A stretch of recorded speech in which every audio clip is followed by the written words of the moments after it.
It pains.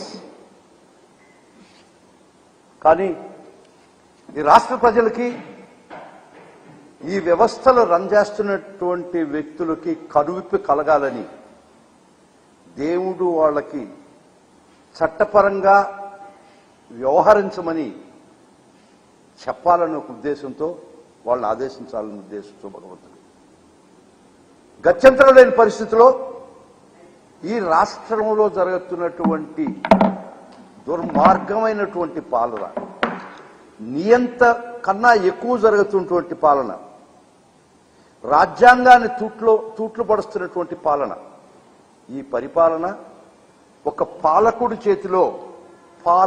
చేతిలో పడి సర్వనాశనం అయిపోయినటువంటి పరిస్థితిలో, మీకు అందరికీ తెలుసు, విలియం బ్లాక్స్టోన్ ప్రకారం king can do no wrong, king can do no wrong అని ఇంగ్లీష్ జ్యూరిస్ట్ విలియం బ్లాక్స్టోన్ చెప్పాడు. అంటే ఒక మొనార్క్ దేవుడి చేత ఆయన అధిష్ఠించబడాడని, ఆయన is infallible and not accounting to legal, is not accountable to legal scrutiny. దాని అర్థం అదే, king can do no wrong అని. అదే పరిస్థితిలో ఈ రాష్ట్రంలో Chandrababu Naidu king can do no wrong అనే పరిస్థితిలో వ్యవహరిస్తున్నాడు.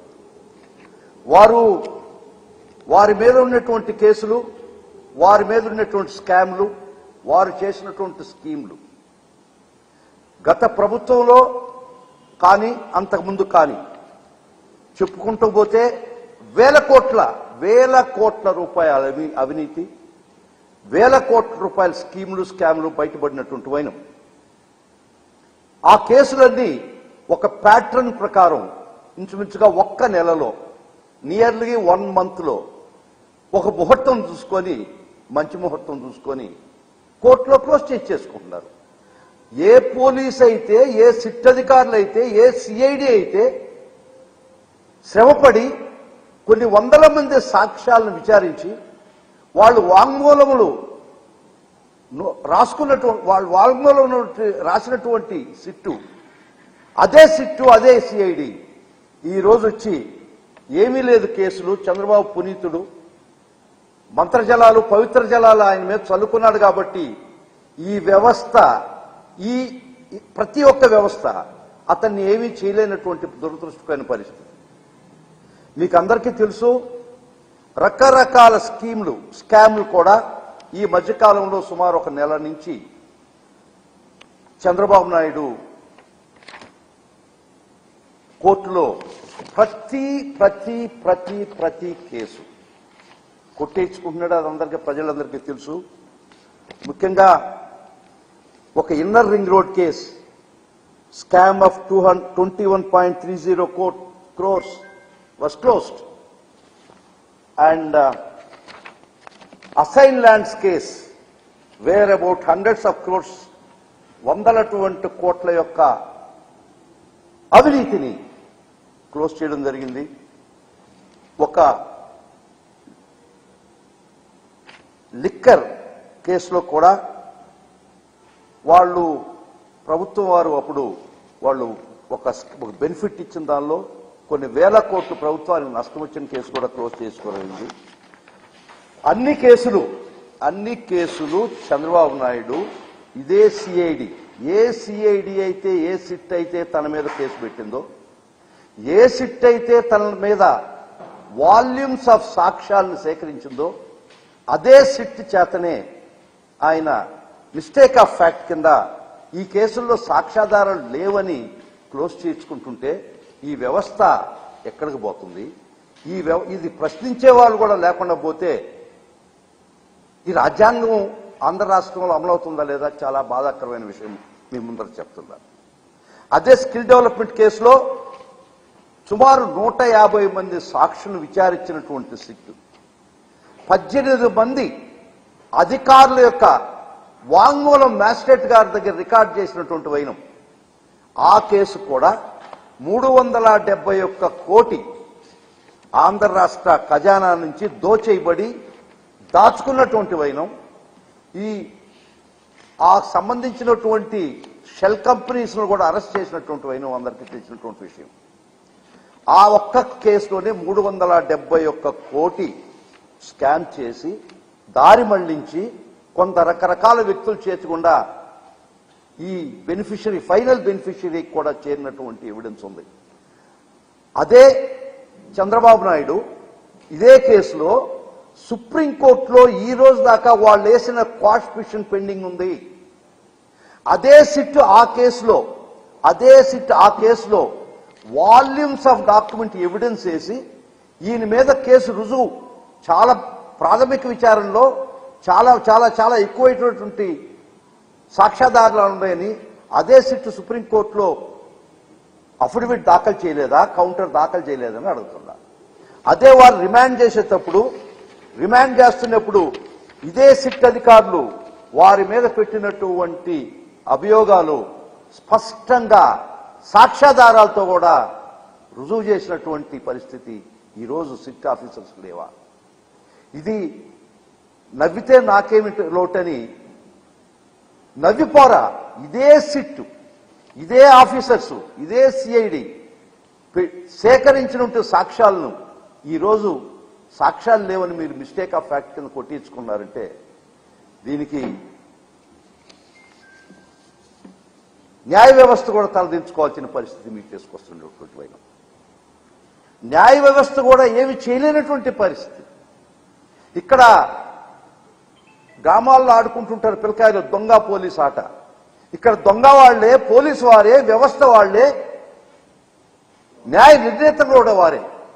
వారి కేసు మీద వారే ఇన్వెస్టిగేటింగ్ ఆఫీసరు, వారి కేసుల్లో వారే న్యాయ వ్యవస్థ, వారి కేసుల్లో వారే న్యాయ నిర్ణేత, వారి కేసులో వారే దొంగ.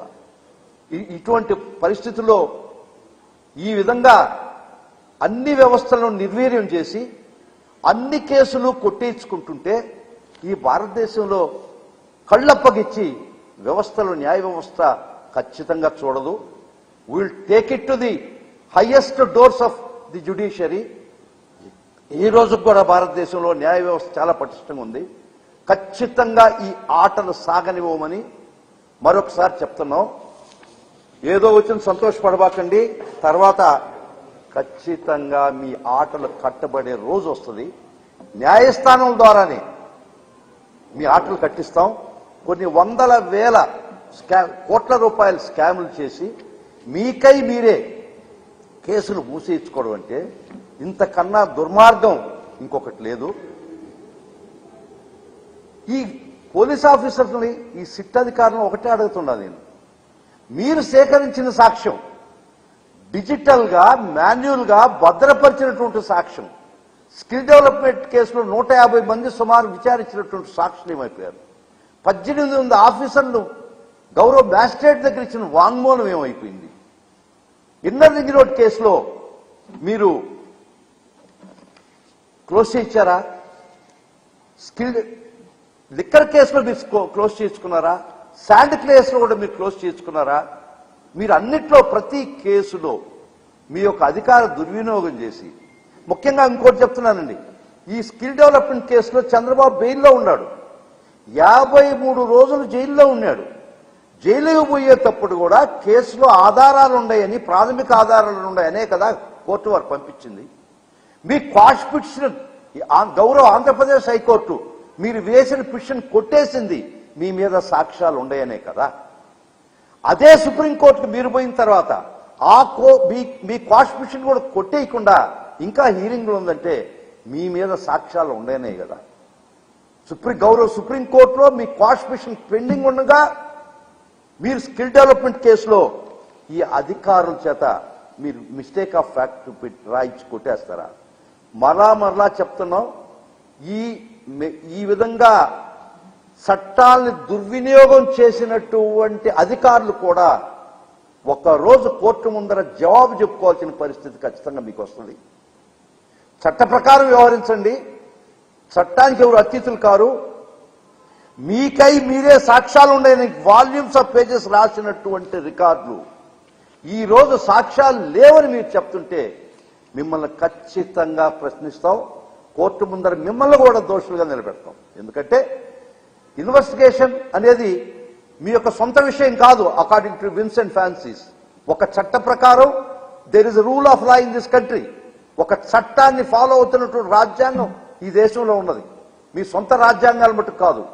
కాబట్టి ఈ విధమైనటువంటి చంద్రబాబు అధికారంలోకి వచ్చిన తర్వాత ఒక్క నెలలో అన్ని కేసులు కొట్టేయించుకొని అదే పోలీస్ చేత, అదే సిఐడి చేత మిస్టేక్ ఆఫ్ ఫ్యాక్ట్ కింద రెఫర్ ఛార్జ్ షీట్ ఫైల్ చేసి మీరు కేసులు కొట్టేస్తే అంతటితో ఆగదు ఈ వ్యవస్థ. ఖచ్చితంగా మీ మీద పైకోర్టుకు తీసుకుపోతాం. దీనిలో సహకరించినటువంటి సాక్ష్యాధారాలు, వాల్యూమ్స్ ఆఫ్ సాక్ష్యాలు ఆల్రెడీ భద్రపరిచి ఆ కేసులో ఉన్నటువంటి సాక్ష్యాలు ఉన్నటువంటి కేసులో కూడా మీరు మిస్టేక్ ఆఫ్ ఫ్యాక్ట్ రాశారంటే మీరు కూడా చట్టం దృష్టిలో తప్పు చేస్తున్నారు. మీరు కూడా ఒక రోజు కోర్టు ముందర ఖచ్చితంగా మీ చర్యలకి బాధ్యత వహించాల్సి వస్తుంది. మీ మీద కూడా కోర్టు వారి చర్యలు ఖచ్చితంగా ఉంటాయి. ఎందుకంటే it is dereliction of duty when you your self has collected. మీరు సాక్ష్యాలు మీకై మీరే కలెక్ట్ చేసినటువంటి సాక్ష్యాలు ఉన్నాయి, వాల్యూమ్స్ ఉన్నాయి, వందల మంది సాక్ష్యాలు మీరు విచారించున్నారు. ఈ రోజు తూచని చెప్పేసి సాక్ష్యాలు లేవని చంద్రబాబు గారు పునీతులని చెప్పి వారి మీద పవిత్ర జలాలు చల్లి ఆయన మీద ఏ కేసులు లేవని చెప్పడం, కేసులు ముందరకు తీసుకోకుండా పోవడం, కేసులు క్లోజ్ చేయడం చాలా చాలా గర్హనీయమైన చర్య. వైఎస్ఆర్ కాంగ్రెస్ పార్టీ కానీ ప్రతి పౌరుడు బాధ్యత ఉంది. ఇది కానీ అలౌ చేస్తే అధికారంలో ఉండినటువంటి ప్రతి వ్యక్తి తను ఏ దుశ్చర్యకైనా పాల్పడి తన అధికార బలంతో కేసు కొట్టించేసుకుంటే ఇంకా సామాన్యమానవుడి పరిస్థితి ఏందో మీకు అర్థమవుతుంది. కాబట్టి చెప్తున్నాం, ఇన్ని వేల కోట్ల స్కాములకి ఒక్క కేసు కాదు, ఒక్క ఇది కాదు, మీ యొక్క చరిత్ర చిట్టా ఇప్పితే భారతదేశంలో ఏ ముఖ్యమంత్రి చేయనటువంటి తీవ్ర అధికార దుర్వినియోగానికి మీరు పాల్పడుతున్నారు. పోలీసులు చంద్రబాబు మామూలుగా ఎట్లుందంటే ఆయనే నేరస్తుడు, చంద్రబాబే నేరస్తుడు, చంద్రబాబే న్యాయవాది, చంద్రబాబే జడ్జి, చంద్రబాబే ఇన్వెస్టిగేషన్ అధికారి. ఈ పరిస్థితిలో మీరు కొనసాగుతున్నారు. అవినీతి చేసేది మీరే, అవినీతి మీద ఇన్వెస్టిగేట్ చేయించి కేసు లేదని చెప్పేది మీరే, తీర్పులు కూడా మీరే చెప్పుకున్నటువంటి పరిస్థితి ఈ రాష్ట్రంలో కొనసాగుతుంది. మీ అవినీతి చిట్టా ఇప్పితే ఇన్నర్ రింగ్ రోడ్ పేరుతో 21.30 కోట్లు స్కామ్ ఉందా లేదా, తర్వాత ఈ స్కిల్ డెవలప్మెంట్ కేసులో 371 కోట్లు మీరు అవినీతికి పాల్పడ్డారని సాక్ష్యాధారాలు ఉన్నాయా లేవా? అసలు బేసిక్ గా ఈ కేసులో పిఎంఎల్ఏ కూడా ఈడీ కూడా ఇన్వాల్వ్ అయ్యి కొరవ ముద్దాయిల్ని అరెస్ట్ చేసినది కాదా? ఎన్ఫోర్స్మెంట్ డైరెక్టరేట్ పిఎంఎల్ఏ చట్టాన్ని ఉపయోగించుకొని కొంతమంది ముద్దాయిల్ని, మీరు 37 మంది ముద్దాయి ఈ కేసులో ముద్దాయిల్ని కొంతమంది అరెస్ట్ చేసి జైలుకి కూడా పంపించున్నారు కూడా, మీతో కూడా ఈడీ కూడా ఇన్వాల్వ్ అయ్యి ఉంది కదా. ఇటు గౌరవ సుప్రీంకోర్టు దగ్గర క్వాష్ పిటిషన్ పెండింగ్ ఉంది కదా. ఈ పరిస్థితుల్లో మీరు వేసిన పిటిషను దానికి అదే ప్రభుత్వం తరఫున సిఐడి సిట్ వేసినటువంటి కౌంటర్లు ఉంటాయి కదా, దానిలో ఏం చెప్పబడి ఉంది, మొత్తం సాక్ష్యాలు మీరు దానిలో పొందుపరుచున్నారా లేదా? ఈ రోజు ఇక్కడికొచ్చి మీరు సాక్ష్యాలు లేవని చెప్పి మిస్టేక్ ఆఫ్ ఫ్యాక్ట్ కింద కొట్టేయడం అనేది పరమ దుర్మార్గమైన చర్య. ఖచ్చితంగా ఇవి ఈరోజు కేసు కొట్టించుకున్నామని మీరు సంతోషపడవచ్చు. దేశంలో అత్యున్నతమైన న్యాయస్థానం ముందుకు తీసుకుపోతాం. దీనికి కారకులైన మీరు, మీకు సహకరించినటువంటి ఉద్యోగులు ఎవరైనా సరే వారిని కూడా దోషులుగా కోర్టు ముందు నిలబెడతాం. Because dereliction of duty. ఈ ఒక్క స్కామ్ ఏందని ప్రతి కేసు 5-6 కేసెస్ ఈ ఒక్క నెలలో మీరు కొట్టించుకున్నారా లేదా? న్యాయస్థానంలో కేసు విచారింపబడిన తర్వాత నిర్దోషి అయినారా? విచారణకు ముందే మీ అధికార బలాన్ని వాడుకొని అదే సిఐడి చేత రెఫర్ ఛార్జ్ షీట్లు ఇచ్చుకొని ఏ సిఐడి అయితే సాక్ష్యాలు మీ మీద సేకరించిందో, భద్రపరిచిందో, అదే సిఐడి చేత కళ్ళు కళ్ళు మూసి వారి చేత కోర్టులో రెఫర్ ఛార్జ్షీట్ ఇచ్చేసి మీరు పవిత్రులు అయిపోయినారు. మరీ స్కిల్ క్యాంప్ కేసులో ఈడీగా ఇన్వాల్వ్ అయి ఉంది, అరెస్టులు జరిగి ఉన్నాయి. 371 కోటి, ఇది వైఎస్ఆర్ కాంగ్రెస్ పార్టీ పెట్టినటువంటి కేసు కాదు.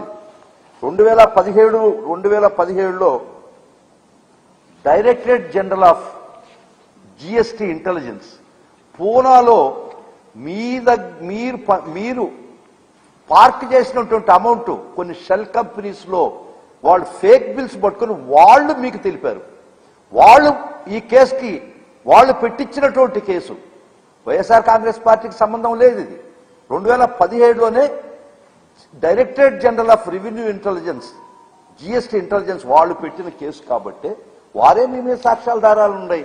371 కోటి మీరు ఈ స్కామ్ లో దారి మళ్లించారని చాలా స్పష్టంగా మీ మీద పెట్టినటువంటి రిమాండ్ రిపోర్ట్లు అయితేవి, మీ మీద ఫైల్ చేసినటువంటి క్వాష్ పిస్టుల కౌంటర్లు అయితేవి, 150 చిల్లర మంది సాక్షులైతేవి, 18 మంది ఆఫీసర్లు ఇచ్చినటువంటి వాంగ్మూలం ప్రకారం అయితేవి, ఇంత సాక్ష్యం ఓవర్హెల్మింగ్ గా ఉన్నా కూడా మీరు నిస్సిగ్గుగా, నిర్భీతిగా, లజ్జగా మీరు కేసులు ఈరోజు తీసేసుకుంటున్నారంటే will not leave this matter. ఖచ్చితంగా మీ మీద ఈ చర్యలకు వ్యతిరేకంగా పోరాడతాం. Will see that justice is prevailed. You are not a king. King can do no wrong అనేది మీకు అప్లై కాదు. మీరు మోనార్క్ కాదు. మీరు దేవుడిచే అధిష్ఠించినటువంటి అధికారి కాదు. This is common law, British common లాలో ప్రిన్సిపల్. అది మనకు కాదది. Here even if king do wrong, he is amenable for the judicial scrutiny in this country. ఈ దేశంలో ఉన్నట్టు గొప్ప రాజ్యాంగం ప్రకారం రాజు తప్పు చేసినా, పేద తప్పు చేసినా ఒకే విధంగా రాజ్యాంగం హక్కులు ప్రసాదించింది. కాబట్టి మీకు extra nothing had been provided. మీకు ఎక్స్ట్రా అధికారాలు కానీ ప్రివిలేజెస్ కానీ ఏమి ఇవ్వలేదు. గుర్తుపెట్టుకోండి, ఇక్కడ గొప్ప భారతదేశ రాజ్యాంగంలో పేద, రాజు ఇద్దరు ఒకే సమానంగా ఉంటారు. ఈ రోజు మీ యొక్క అధికార దుర్వినియోగంతో అసలు మీ బెయిల్ క్యాన్సిలేషన్ కి ఇది కరెక్ట్ కదా? మీకు బెయిల్ ఇచ్చిన కండిషను, మెడికల్ బెయిల్ ఇచ్చిన కండిషను, తర్వాత బెయిల్లో సాక్షులను ప్రభావితం చేయడానికి లేదు. ఆ కండిషన్ ఉందా లేదా? అది ఇంకా అమల్లో ఉంది కదా. ఈ రోజు సాక్షులే కాదు కదా, సాక్షులను ప్రభావితం చేసి, వ్యవస్థను ప్రభావితం చేసి మీ మీద మీరు కేసు కొట్టేయించుకుంటే అసలు మీ బెయిల్ క్యాన్సిలేషన్ కూడా చాలా అవకాశాలు ఉన్నాయి. ఆ విధంగా కూడా మేము ప్రయత్నిస్తాం.